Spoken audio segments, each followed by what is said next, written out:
Hi Jackson, Mayor Derek Dobies here.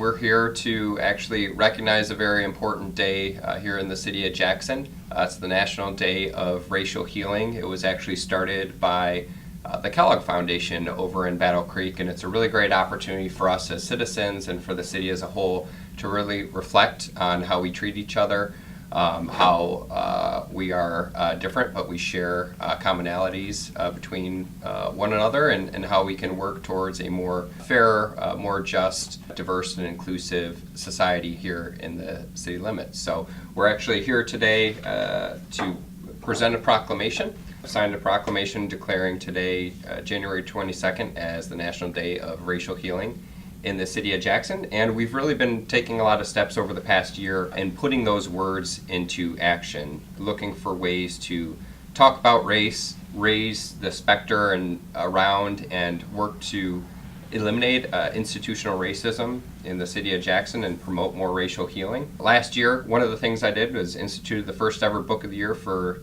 the city of Jackson, coming from the city.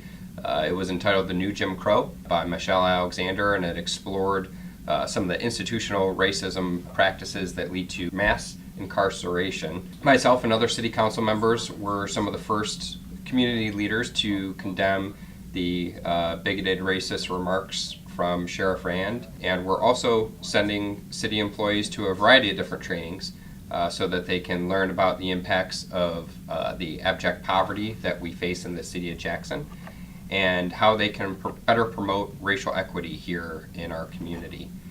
The city is also reviewing its internal policies to make sure that our contractors who work within the city limits are in line with our recently passed non-discrimination ordinance as well. This fall, most recently, we removed a barrier to employment for many in the community, in that we are no longer requiring applicants to list their criminal record prior to interview for city employment, as a way to make sure that we're making a more just city that helps people get back on their feet and back into better access to those jobs. Work is ongoing to reinvest in other underserved areas. We're providing more lighting along the MLK Trail on the south side, and planning for $1 million plus renovation at the Martin Luther King Center to work to provide some much needed upgrades to that facility and hopefully improve the recreational opportunities for the neighborhoods that it serves. However, after all of the things that we've been working on over the past couple of years, there's still a lot more work to be done here in the city of Jackson in 2019. We really look forward to taking on that work and some of those challenges and working with our community to make that work possible. So we hope that you can take a moment to reflect on the National Day of Racial Healing. Talk about it amongst your friends, amongst your neighbors.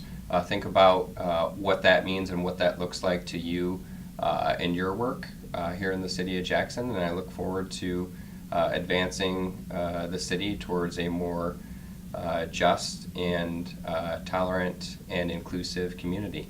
Thank you.